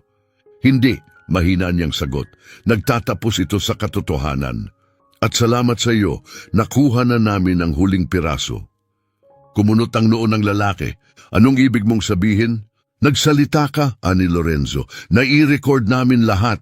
Lumapit si Elena. At ngayon maririnig ng lahat. Sa loob ng ilang minuto, na-upload ng grupo ang huling batch ng mga file. Naitalang pag-amin, mga panloob na komunikasyon, mga kautusan na may pirma ni Hale, at buong listahan ng mga finansier ng operasyon, mga korporasyon, lobbyist, politiko. Sabay-sabay itong natanggap ng bawat media outlet. Wala nang makapipigil. Sa labas, humalakhak ang mga sirena. Dumagsa ang lokal at federal na autoridad na activate ang emergency code ni Ricardo Morales. Nagkawatak-watak ang mga umaatake. May isang taong aresto. Ang iba'y muling nagtago sa anino. Ngunit sa loob ng estate, kahit sugatan at pagod, nanatiling matatag ang mga tagapagtanggol. Si Lorenzo, sugatan ngunit buo ang loob. Si Elena, pagod ngunit matatag. Si Julia, hawak pa rin ang drive, ang mga matay naglalagablab. Hindi lang sila nakaligtas, pinilit nilang dumugo ang katotohanan. Sa isang madilim na opisina sa malayong lugar, nakaupo si Hale, pinapanood ang pagbagsak ng kanyang imperyo sa 12 ng screen. Hindi siya nagpanik, hindi siya sumigaw. Ngunit ngumiti siya dahil ang digmaan ay hindi pa tapos. Pero ngayon, ito'y nasa liwanag na. Naiwan ang Rivas Estate na may bakas ng labanan. Sunog ang mga dingding, basag ang mga bintana. Amoy pa rin ang sinunog na kahoy at bakal sa kanlurang bahagi. Ngunit sa labas, nanatiling nakataas ang bandila ng Amerika. Punit-punit, kalos, pero matatag pa rin nakatayo. Nakita na ng mundo ang lahat, narinig na ang katotohanan. Ngunit ngayon, may bagong panganib, ganti. 3 araw matapos ang pagsalakay, nakipagkita si Lorenzo sa mga federal na ahente sa isang lihim na silid sa ilalim ng isang korte sa Washington, D.C. Ang datos na kanilang inilabas ay naging dahilan ng isang napakalakas na alon, investigasyon ng Kongreso, mga pansamantalang task force at pandaigdigang balita. Mahigit sa 12 katao ang naaresto na. Pero hindi si Hale. Naglaho na siya, sabi ni Agent Calder, isang payat na lalaki na may mapupungay na mata at malalim na guhit sa paligid ng bibig. Isinara na namin ang 7 sa kanyang peking account, pero wala pa ring bakas. Hindi siya nagtatago, sabi ni Lorenzo habang nakatitig sa mukha ni Hale sa digital na screen. Nagpaplano siya. Nagtikom ng braso si Calder. Parang war zone ang buong estate ninyo. Nasa panig mo ang publiko sa ngayon, pero si Hale, naghihintay siya, hahayaan muna niyang tumahimik ang lahat, tapos saka siya aatake. Nanigas ang panga ni Lorenzo, kaya papuntahin natin siya sa atin. Samantala, sa estate, nakaupo si Julia sa silid pagpagaling kasama si Elena. Bagaman may mga pasa siya at epekto ng usok sa kanyang katawan, mas determinado siya ngayon. Pero may gumugulo sa isip niya. Nasa tabi siya ng bintana, nakayakap sa sarili, tahimik na nakatanaw sa labas. Hindi ka gaanong nagsasalita, mahinang wika ni Elena. Hindi inalis ni Julia ang tingin sa malayo. Paulit-ulit kong iniisip, kung nanahimik lang sana ako noon, ano kaya ang nangyari? Kung gano'n ang ginawa mo, lahat ng ito, lahat ng buhay na yon, mananatiling nakalibing. Hindi ako basta nagsalita, tugon ni Elena. Binigyan mo sila ng tinig. Umiling si Julia. Hindi, binigyan ko sila ng dahilan para mapansin. Kinagabihan bumalik si Lorenzo na may daladalang balita. Tayo ay ipinatawag upang tumestigo, aniya, pagdinig sa kongreso, pampubliko. Tumingin siya sa kanilang dalawa. Gusto nila ng presensya mo, Elena, at ikaw rin, Julia. Gusto nilang makita ang mga mukha sa likod ng mga dokumento. Hindi sapat ang mga pangalan. Kailangang makita ng mga tao ang mga nakaligtas. Tumaas ang kilay ni Elena. Totoo ba yan? Buong puso, sagot ni Lorenzo. Ngayon, hindi lang datos ang kwento, tao na. Ang mga nakaligtas, ang batang hindi nakalimot, itinaas ni Julia ang ulo. Gagawin ko ito, sabi niya. Napatingin si Lorenzo, tila nabigla. Sigurado ka ba? Tanong niya. Tumango si Julia matatag. Ginamit nila dati ang pananahimik ko laban sa akin. Hindi na yon mauulit. Habang papalapit ang araw ng pagdinig, naging masinsinan ang paghahanda. Nakipag-ugnayan si Lorenzo sa mga abogado at pangkat ng seguridad.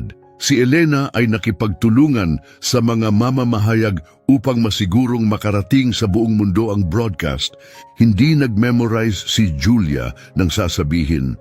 Nagsanay siya sa mga coach upang manatiling kalmado at matatag kapag nakatutok na sa kanya ang mga kamera ng buong mundo. Isang gabi, habang magkasama sila ni Lorenzo sa silid-aklatan, sinabi nito, kakayanin mo to, mas malala pa ang dinaanan mo kaysa sa kahit anong tanong sa hearing na yon. Huminga ng malalim si Julia. Hindi ako natatakot sa kanila, bulong niya. Ang kinatatakutan ko ay kung ano ang mangyayari pagkatapos. Dahan-dahang nagbabago ang mundo, sabi ni Lorenzo. Pero hindi ito nagbabago kung walang mga katulad mo. Dumating ang araw ng pagdinig. Nag-uumapaw ang mga bulwagan ng Kapitol sa mga mamamahayag at nagpoprotesta. Naglakad si Julia sa tabi ni na Lorenzo at Elena, banayad ang hakbang pero puno ng layunin. Pagpasok nila sa silid, biglang kumislap ang mga kamera sa paligid. Sa loob, tahimik na nakaupo ang mga senador sa likod ng mahahabang mesa, habang isinasahimpapawid ng live ang pagdinig sa milyon-milyong manonood. Nagsalita muna si Elena, kalma, malinaw at matatag. Isinisiwalat kung paanong sinubukan ng sistema na patahimikin siya at kung paano muntik na siyang mabura. Sumunod si Lorenzo, inilatag ang digital na ebidensya, ang mga pag-atake at ang mga taong nasa likod ng lahat. Pero si Julia na tahimik na nakaupo sa maliit na upuan sa harap ng mesa ng mga saksi ang nagpatahimik sa buong silid. Pakibanggit ang iyong pangalan para sa talaan, wika ng chairman. Julia Lilian Herrera, sagot niya. Ilang taon ka na? 15. Sandaling katahimikan, ano ang gusto mong ibahagi sa amin? Diretsong tumingin si Julia sa lente. Nakita kong may babaeng hinila mula sa dagat. Narinig ko ang sigaw niya. Nakita kong may mga lalaking may armas, may peking braso na tinahi sa kanilang mga jacket at itinapon nila siya sa loob ng van. 10 taong gulang pa lang ako noon. Sinabi ko ito sa guro ko, walang naniwala hanggang sa makilala ko si Ginoong Rivas. Sandali siyang tumigil sa kaidinugtong at pagkatapos niyon, napagtanto ko kung anong ginagawa ng pagtatago ng katotohanan sa mga tao. Pinapawala sila. Nanatiling tahimik ang buong silid. Isang senador ang yumuko pasulong. Bakit ngayon ka nagsalita? Dahil pagod na akong maging parang wala. Sa labas, sumabog ang palakpakan ng mga tao. Nag-viral sa social media. Kumalat ang mga hashtag na parang apoy. ECU Julia ang naging pandaigdigang trend. Pagsapit ng gabi, naglabas ang komite ng agarang kautusan. Bawat individual at kumpanyang nabanggit sa mga dokumento ay iimbestigahan sa ilalim ng federal na kapangyarihan. Inanunsyo ang pagbuo ng isang espesyal na task force sa kauna-unahang pagkakataon na itala sa record ng Kongreso ang pangalang Black Triangle. Ngunit sa malayo, sa isang marangyang estate malapit sa baybayin, pinanood ni Hale ang broadcast mula sa isang pribadong silid. Paikot-ikot ang kanyang scotch sa isang kristal na baso. Delikado siya, ani ng babaeng katabi niya. Hindi, sagot ni Hale na may bahagyang ngiti. Mahalaga siya. Sumeryoso ang mukha ng babae. Kung ganon, bakit hindi natin siya pinipigilan? Dahil, sagot ni Hale habang tumatayo, panahon na para sa ibang paraan. Samantala, sa bahay ng mga Rivas, nagtipon ang pamilya para sa isang tahimik na sandali ng tuwa.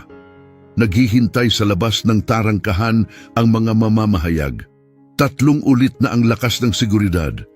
Pero sa loob, nagbahagi sila ng pagkain, tawanan at kaginhawaan. Habang umiinom si Julia ng mainit na tsokolate at nakahiga sa sofa, tumingin sa kanya si Lorenzo at nagsabi, "Nagtagumpay ka." Ngumiti siyang antok na antok. "Hindi lang ako, tayong lahat." Ngunit habang nakatingin si Lorenzo sa bintana, patungo sa madilim na burol, sa di kalayuan, may bumigat sa kanyang dibdib. Hindi pa ito ang katapusan. Isa lamang itong pahinga sa pagitan ng mga kabanata. At kung saan man sa labas, sa katahimikan bago ang susunod na bagyo, may bagong gumigising. Lumipas ang 2 linggo. Sapat na upang mapalitan ng balita, sapat na upang magbago ang pansin ng publiko.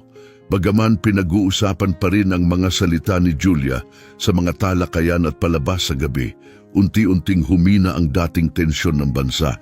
Ang hustisya, tila ba, may maikling alaala, pero hindi si Lorenzo. Nakatayo siya mag-isa sa observatoryo sa itaas ng estate ng mga Rivas, pinagmamasdan ang mga bituin sa malinaw na langit ng Arizona.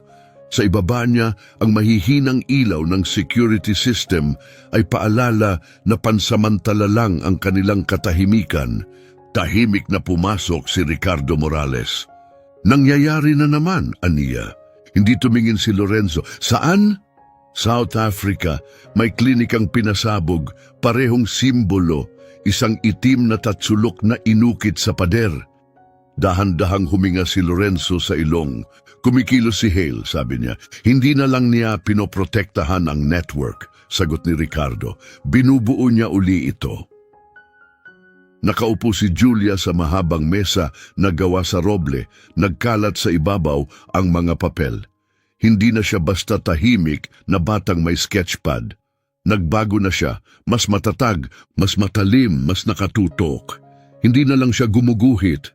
Nag-aaral na siya ng mga pattern, mga ruta ng eroplano, mga talaan ng kargamento. Live na impormasyon mula sa mga underground chatroom sa madilim na bahagi ng internet. Maingat na ipinatong ni Elena ang kamay sa balikat ni Julia. "Kailangan mong magpahinga." "Kailangan kong mauna sa kanila," sagot ni Julia nang hindi inaalis ang tingin sa screen. "Elena," tawag ni Lorenzo mula sa pasilyo, "panahon na." Nagtipon sila sa silid ng pagpupulong, Ricardo Morales, Elena, Julia at 2 bagong miyembro. Isa ay si Agent Marla Green mula sa Human Trafficking Unit ng FBI. Ang isa naman ay si Diego Serrano, isang dating data analyst na minsang nagtrabaho sa Cyber Division ni Hale bago siya tumalikod dito. Ipinakita ni Diego ang isang mapa sa screen. Kumikislap ang mga pulang tuldok sa buong mundo. Isa ang mabilis ang pagkislap sa baybayin ng North Atlantic. "Iba ito," sabi ni Diego, "malapit sa Iceland, isang lumang base ng surveillance ng NATO. Sinasabing isinara na ito noon pa. Na-track ko ang 7 signal ng komunikasyon na nanggaling sa lugar na yon sa loob lang ng 1 araw." Dagdag niya. Pumwhistle si Ricardo Morales. Mataas na antas ng trapiko yan. Tumango si Diego. Kumpiyansa kaming doon na nagpapatakbo si Hailey ngayon. Malayo, sobrang lamig at perpekto para magtago. Lumapit si Elena. Doon natin ito tatapusin. Tumingin si Lorenzo kay Julia. Hindi ka sasama, sabi niya. Kumunot ang noo ni Julia. Bakit hindi? Dahil ikaw na ngayon ang mukha ng kilusang ito, mahinang sabi ni Elena. Kapag may nangyaring masama sa iyo, maaaring gumuho ang lahat ng ating pinaghirapan. Umupo si Julia, pilit tinatanggap ang desisyon. Binigyan mo sila ng tinig, sabi ni Lorenzo. Ngayon, kailangan mo yung panatilihing buo sila, panatilihing may paniniwala.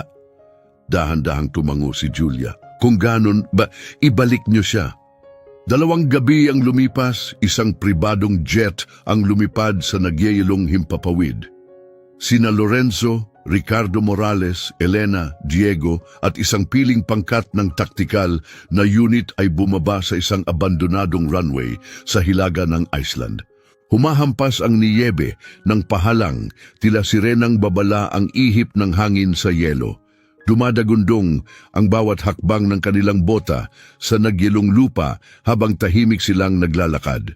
Mula sa hamog, lumitaw ang pasilidad, kalahating nakabaon sa bangin, bakal at yelo na tila pinagsama sa isang multong anyo. Walang ilaw, walang tunog, pero may signal na tumitibok sa ilalim nito, parang pintig ng puso. Pumasok sila sa isang makitid na lagusan ng serbisyo na na-trace ni Diego. Masisikip ang mga pasilyo, ang mga dingding ay may nagyelong balot at gusot-gusot na mga kawad mula sa lumang sistema ng surveillance. Habang mas lumalalim sila, mas umiinit ang hangin. Ramdam sa paa ang pag-ugong ng mga makinang nasa ilalim, hanggang sa marating nila ang control center. Napakalawak, puno ng mga screen at console na may live feed mula sa buong mundo, mga tanaw mula sa drone, mga data transfer, mga transaksyong pinansyal. Umusad ang sistema, pero ang puso nito hindi nagbago. Nakatayo si Hale, naghihintay, mag-isa, walang bantay, walang armas. Itinaas ni Lorenzo ang baril. Lumusong ka diyan. Wala akong armas, mahinahong sagot ni Hale. Hindi ba panalo na kayo? Naninipit ang tingin ni Elena. Nasaan ang grupo mo? Tinuro ni Hale ang mga screen. Nasa lahat ng dako. At wala, hindi ko na sila kailangan. May sistema na ako. Lumapit si Diego sa terminal. Maaari ko tong i-disable. Hinding-hindi, sagot ni Hale. Decentralized ito. Sirain mo man ang isang bahagi, may susunod agad. Putulin mo man ang isang ulo, 2 ang tutubo. Napailing si Ricardo Morales. Gumagawa ka ba ng Hydra ngayon? Gumagawa ako ng paraan para mabuhay, sagot ni Hale. Lumapit si Lorenzo. Nanakit ka ng mga inosenteng tao. Ginawa mong parang ari-arian ng mga buhay nila. Itinago mo ang kanilang mga pangalan.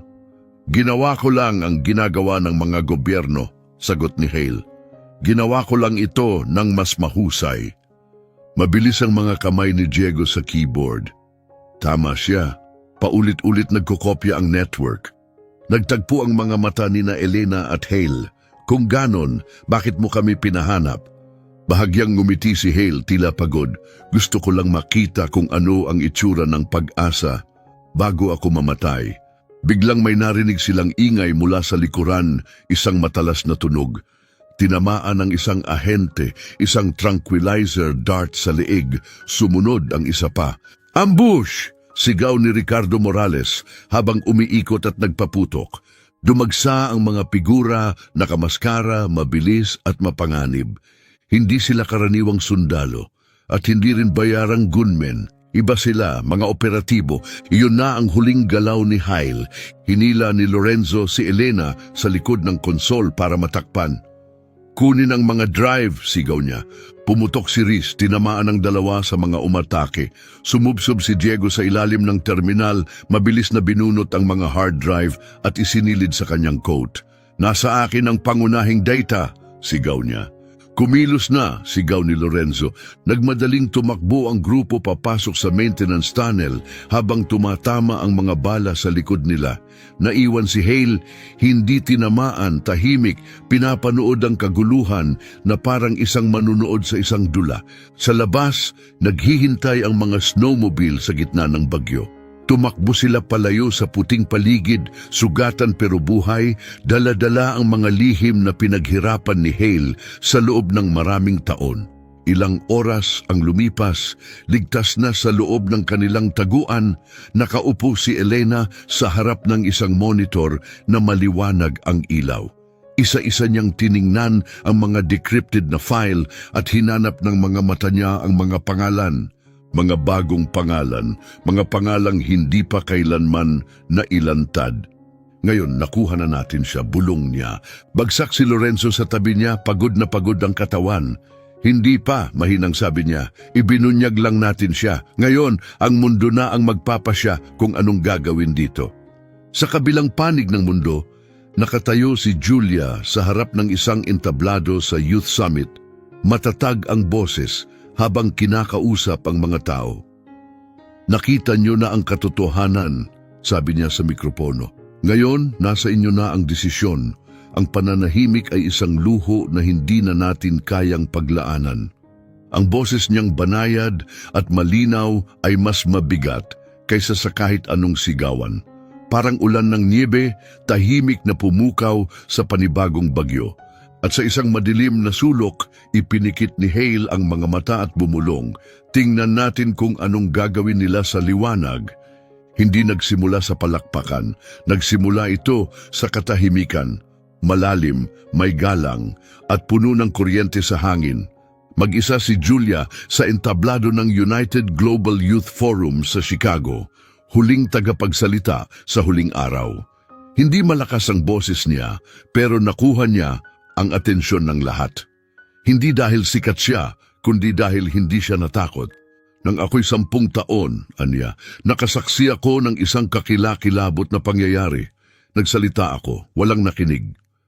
Tumigil siya sandali at tumingin sa dagat ng mga mukha, mga kabataang aktivista, mga nakaligtas, mga mamamahayag at mga veterano. Pero noong pangalawang beses akong nagsalita, hindi na ako kayang balewalain ng mundo. Isang tao ang pumalakpak, sumunod pa ang isa, hanggang sa biglang tumayo ang buong auditorium, pumalakpak, sumigaw, umiyak. Hindi lang si Julia ang pinapalakpakan nila. Ipinagdiriwang nila ang paggising ng isang makapangyarihang puwersa. Sa estate ng mga Rivas, magkasamang nakatayo sina Lorenzo at Elena sa hardin. Muling namulaklak ang mga rosas na itinanim ni Elena noon, matingkad, matatag. Sa tabi nila tumutugtog sa maliit na radyo ang talumpati ni Julia. Hindi na siya ang batang una nating nakilala, bulong ni Elena. Ngumiti si Lorenzo. Hindi, siya na talaga iyon noon pa. Hindi lang natin agad nakita.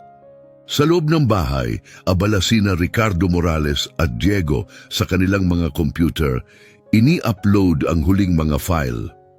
Lahat ng record na ginawa ni Hale ay ipinapasa na sa mga pinagkakatiwalaang internasyonal na koalisyon, mga mapanuring mamamahayag at mga grupong tagapagtanggol ng karapatang pantao. Wala nang sikreto, wala nang pagpipigil. Na-clear ko na ang lahat ng metadata, kumpirma ni Diego. Kahit subukan nilang buuin muli ang network, wala silang makikita kundi patay na dulo. Ngumiti si Ricardo Morales, isang bihirang ngiti. Ibig sabihin, nagawa natin ang ipinunta natin rito. Ngunit kahit sa liwanag ng tagumpay, nanatiling may banta, na wala si Hale, walang kumpirmadong sightings, walang bagong bakas. Tanging mga tanong at kaba. May mga naniwalang tuluyan na siyang nawala. May iba namang naniniwalang nagpalit lang siya ng pagkakakilanlan. Marahil lumipat pa ng panig. Pero alam ni Lorenzo ang totoo. Hindi nagtago si Hale, naghihintay siya. Ngunit sa pagkakataong ito, hindi na iyon naging pabigat sa dibdib ni Lorenzo. Dahil umusad na ang kwento, hindi na ito tungkol kay Hale o kay Lorenzo o kay Elena o kay Ricardo Morales. Ito na ay tungkol kay Julia. Kinagabihan, bumalik si Julia sa bahay, hindi sa harap ng mga tagahanga o mga flash ng kamera, kundi sa mga bukas na yakap. Yumakap sa kanya si Elena, tumango si Ricardo Morales ng tahimik. Ipinatong ni Lorenzo ang matatag na kamay sa kanyang balikat. Isa silang pamilya, hindi sa dugo, kundi sa labanang nagbuklod sa kanila. Miss ko kayong lahat, mahinang sabi ni Julia habang ibinababa ang kanyang bag. Hinding-hindi kami umalis, bulong ni Elena. Pagkatapos ng hapunan, nagtipon silang lahat sa tabi ng fireplace. Sa labas, humahampas ang hangin ng disyerto sa salamin. Sa loob, tahimik at mainit ang liwanag na bumalot sa buong silid. Nakasalampak si Julia sa alpombra.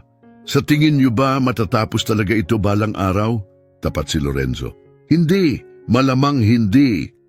Uminom ng dahan-dahan si Elena ng kanyang tsa, pero hindi yon ang mahalaga. Ang mahalaga, hindi na muling manahimik ang lahat. Tumango si Julia. Nauunawaan na niya ngayon. Kinagabihan, nang natulog na ang lahat, naglakad si Lorenzo sa madilim na mga pasilyo. Huminto siya sa harap ng silid-aklatan, tinitigan ng larawang naka-frame sa dingding. Isang guhit-guhit na likhang kamay ni Julia, isang batang babae na nakatingin habang nasusunog ang mundo. Pero ang ekspresyon niya ay hindi takot, kundi determinasyon. Pinatay ni Lorenzo ang ilaw at hinayaang ang sinag ng buwan ang lumatag sa sahig. Sa isang lugar na malayo sa ingay ng mundo, sa isang malamig at madilim na silid, nakatayo si Hale sa harap ng salamin. Wala na siyang kapangyarihan, hindi na kinatatakutan o iginagalang. Isa na lang siyang lalaki, matanda, payat at pasa ng bigat ng imperyong kanyang nilikha. Mabigat ang dibdib niya, parang kinikimkim ang lahat ng natira sa kanya. Binuksan niya ang isang lumang kwaderno. Sa unang pahina, may nakasulat na iisang linya, bawat kilusan ay nangangailangan ng kontrabida. Isinara niya ang aklat. Sa Washington, nagpapatuloy ang mga pagdinig. Ibinahagi ng mga nakaligtas ang kanilang katotohanan. Bumagsak ang malalaking kumpanya dahil sa kanilang pakikibahagi. Nabuo ang isang bagong pandaigdigang alyansa na katuon sa pagsugpo sa human trafficking sa buong mundo. Binago ang mga batas. Muling sinuri ang mga sistema. Hindi ito perpekto, hindi ito madali, pero ito'y hakbang pasulong. At isang malamig na umaga ng taglagas sa isang tahimik na bayan sa Ohio, pinanood ng mga estudyante sa ikalimang baitang ang kwento ni Julia bilang bahagi ng leksyon tungkol sa karapatang pantao. Sa likod ng klase, tinaas ng isang batang babae na kulot ang buhok ang kanyang kamay. Isa lang siyang bata, sabi niya. Paano niya nagawa lahat yon? Ngumiti ang guro dahil alam niya ang totoo, walang sino man ang masyadong maliit para makagawa ng pagbabago, at sa silid na yon may bagong ningas na sumiklab. Sa Arizona, sa ilalim ng malawak na kalangitan sa gabi, nakatayo si Julia, mag-isa, pero hindi niya naramdamang nag-iisa siya. Sa itaas, kumikislap ang mga bituin, kakalat, maliwanag, matatag. Tumingala siya at mahina ang tinig na nagsalita. Narito pa rin tayo, sabi niya, at hindi pa tayo tapos. Sa likuran niya, bumukas ang pinto.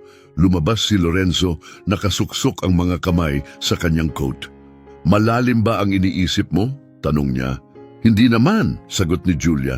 Tapat lang. Magkasama silang nanatili sa katahimikan ng gabi. Sa tingin mo, maalala tayo ng mga tao? Tanong ni Julia. Bahagyang ngumiti si Lorenzo. Maalala nila kung ano ang ipinaglaban natin. Yon ang mahalaga. Tumango si Julia, matatag ang liwanag sa kanyang mga mata. Ang hustisya ay bihirang malinis, bihirang mabilis at kadalasan ay dumarating ng huli. Pero kapag dumating ito, mukhang isang batang babae na piniling hindi manahimik. At alam ni Lorenzo, iyon ang klasing wakas na may halaga sa lahat. Ang kwentong ito ay paalala, ang pinakamalalakas at pinakabago ng lahat ng boses ay madalas nagmumula sa mga lugar na hindi inaasahan. Si Julia, isang batang minsang binaliwala, ang naging puwersang naglantad sa isang pandaigdigang krimen. Ang kanyang tapang ay nagpapaalala sa atin na ang tunay na pagbabago ay nagsisimula kapag may isang taong naglakas loob magsalita kahit pa delikado. Sa mundong madalas, pinapatahimik ang katotohanan, ang paninindigan ay higit pa sa tapang. Ito'y kailangan. Maaring matagalan ang hustisya pero palaging sulit ang laban. Hindi namatay ang asawa mo. Napatigil si Lorenzo Rivas